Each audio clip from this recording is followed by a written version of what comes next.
I would love for you to talk directly to the person listening that has a sense that they maybe have this gift too. What would you say to somebody who feels like they've had these experiences, but they don't know what to make of it and they don't know how to tap into it? Okay, sure. This question comes up every day of my life. Um, if you think you have a gift, you already know you have a gift. There's no thinking involved. What a lot of people do, and again, this is a lot of psychology, so I know you'll be able to relate. What people fear, they don't embrace, right? Mm. And they don't necessarily choose to look into it because, again, it's a program. Fear is a program. And the biggest blockage of letting go is ego. Now, I don't mean ego in the sense that you think you're great. I mean ego in the sense of fear is ego, controlling, needing to control is ego, not surrendering to a higher power is ego. Just again, to clarify that for the audience, people think, oh, I don't think I have an ego. Well, we all have an ego. It's how we survive in this world, right? Not trusting is part of your ego. And then there's a healthy ego, getting washed every day, focusing, committing to a purpose. That's also the healthy ego. But getting rid of the ego. So if something is telling you on your way to work every day, you have the best route mapped out, but something is telling you make a left, don't go your usual route, do not discount that, please. That's your spirit guides or your higher wisdom of your own soul telling you, guiding you to avoid something major, right? Cancel that trip. What do you mean cancel that trip? I paid a lot of money for that. It's my 60th anniversary. I can't cancel that trip. Cancel that trip in your gut, in your solar plexus. Some people get it in their heart, like a pounding. So these are our chakra centers, the fuse box to the house where energy comes in. We have fuse boxes in our body called chakras. We all have them. They're energy centers. And this is what allows us to stay connected to the 3D earth. And it allows us to navigate how we react in this world, how we transfuse anxiety, or just so many things. Our chakras have a lot to do with it. And chakras are very much based on belief systems. So if you refuse that little voice, you're going to wish you didn't. I teach this to everyone. You cannot put faith and logic in the same sentence. It doesn't go together. Logic is what you were trying to use to, I have my business here in Boston.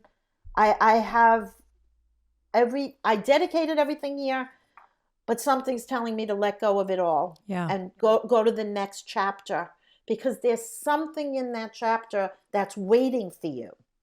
And I always say nothing changes if nothing changes.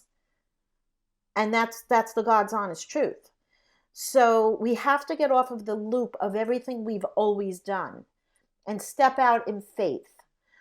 We all have innate abilities. And what I was about to say earlier is if the conscious mind does not allow you to tap in, these abilities will show up in your dream state. And why?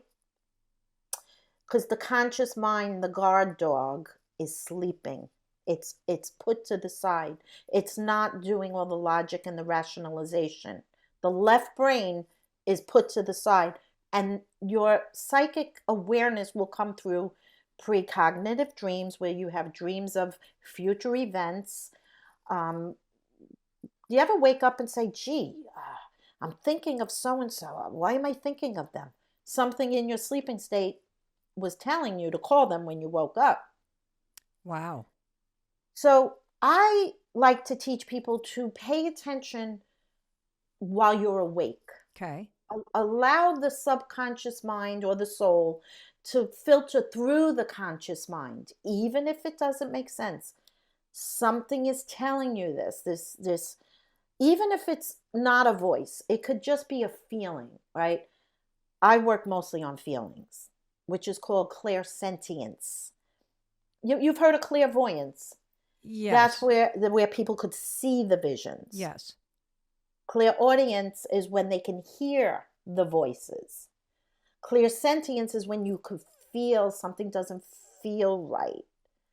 Like when you walk in a room and it looks beautiful, but it doesn't feel right. Maybe someone just had an argument in that space and you're picking up on the vibrations of Mm. that. Mm. We do this every day. We just don't have a name for it. We just don't know. And we don't want to give ourselves so much credit, right? That's a thing. People don't like to take credit. I'm not a psychic. I'm not a medium. I'm like, yes, you are. I tell everyone, yes, you are. Everybody's a medium. Everyone's a medium. Now, a medium is not only someone who could connect to dead people. That's another misconception. A medium can just channel for the moment. For the moment. Medium for the moment. We all have done this at some point in our lives. Give me an example of the way that you Oh, can be a medium in the moment. have you ever had a conversation with a friend and they're telling you their problems? Yeah. Let's just say. Okay. Talking about their husband, their relationship, their boyfriend. And you're listening, right? And you're listening with empathy, compassion, because you're a good friend. You're a decent person and you want to help people and you want to help your friends. Something tells you inside, don't even worry about it. You're not even going to be with this guy. And you say that to your friends. You say that. And they're like, what do you mean I'm not going to be with him? I don't know what it means, but you're not going to be with him anyway. Something's going to happen that will take him out of your path. So don't even worry about it. And they push you. What does that mean? What do you know? What do you know? I don't know. I just felt that. I felt that in the moment that you're not even going to be with this guy anymore. Maybe he'll die. Maybe he'll cheat on you. Maybe something. Maybe he'll get a job transfer. And you don't know what it means, but you knew you needed to say that because you felt it. Has that ever happened to you, Mel? Of course. It's happening to me right now with somebody that I love in my life. And I'm smart enough not to really say anything because I know that'll make them cling to them tighter. I know that this is not forever. How does the other side, people who have passed on, communicate with us? Is it a language? Do they move stuff? Like, how can we tap into that? Great question again. It's the language of energy. Okay. And what is the language of energy if you're trying to tap into it for the first time? Everybody's clairs, which is how you receive information, you may have a more developed clair than the next guy. Some people have problems with visualization, right? Mm-hmm. They're like, no, I'm not a visual person, so I can't really see that. That's why a lot of people can't meditate. When they're being walked through a meditation, a visual meditation. So I would say, well, that clair is not developed, but they have the clairsentient, which is feelings. So everyone is different in the way they receive information and which clair is more developed. So what I would say is pay attention to how something makes you feel. I am a more visual person, so when I receive information, I could like watch a movie in my mind. And I can tell you what's happening in that movie. A lot of spirits who didn't speak English communicate with me through a movie because the language barrier. They also can give me feelings because love is a universal feeling. So is sadness. Everybody knows what that feels like. So I would say pay attention to your strongest clair. Remember the pit in your stomach? You're feeling something and it's not right. That's why it's called the gut feeling. It's in your gut. If you get a vision of something out of nowhere, like a fire or something, pay attention to that. Why did that vision come out of nowhere? So the first thing I would say is pay attention to how things make you feel. And be open to it being a message and guidance. Yes, and the message doesn't always translate in the moment. Sometimes it makes sense later. Okay. That happens a lot because time is not linear in the other realms, or in the language of energy, I should say, or even in the quantum field. Quantum mechanics talks about energies. Time is not linear at all. So it's only linear based on our, clock and our time system, our calendar right here in the 3D. But in the quantum, it's not linear. So that's why they talk about manifestation. You put a thought out there, and based on the intensity of the belief system and the emotion, it will come back to you like a magnet. Not always. If you're having pessimistic thoughts about getting that manifestation, you just kind of canceled it out, right? So we have to release. Here's a great example. I love this example. When you go through a drive-through, Yes. McDonald's, wherever, Taco Bell, which hopefully you don't, but if Dunkin' Donuts, Starbucks, you're getting your coffee. Okay. you place an order through this little machine, Yeah. this voice, when you pick up your order, you expect it to be exactly as you gave it out. Yes. Same thing with the universe. You put a thought out, you expect the result to be delivered, and nothing more, nothing less. Except if it's not for the highest good of all concerned.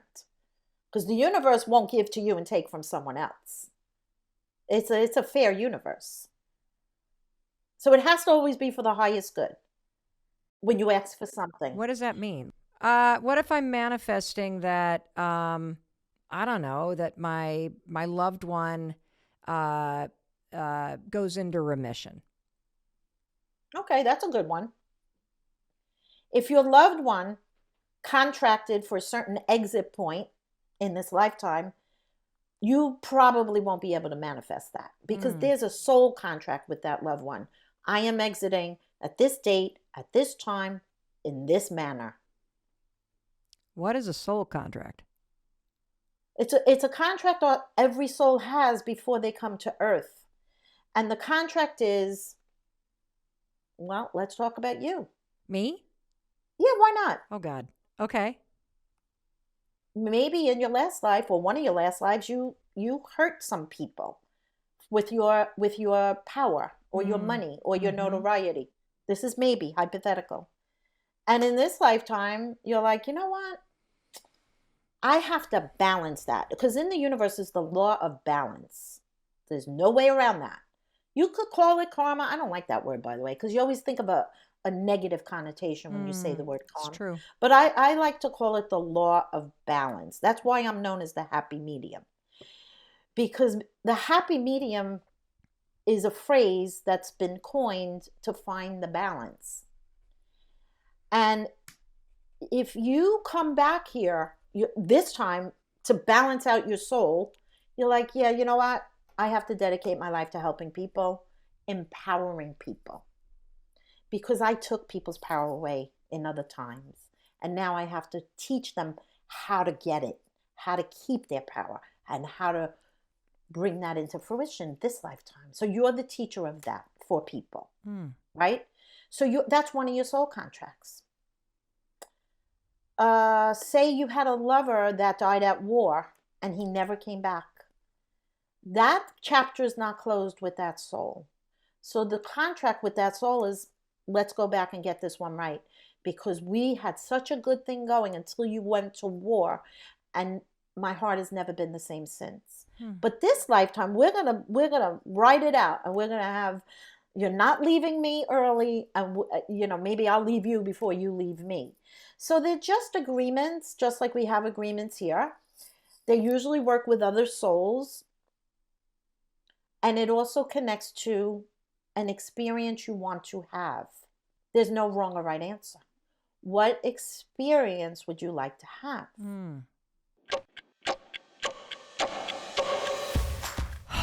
I have no idea what is about to happen. Who is Kim Rousseau? Kim is an intuitive psychic medium. She literally can talk to dead people.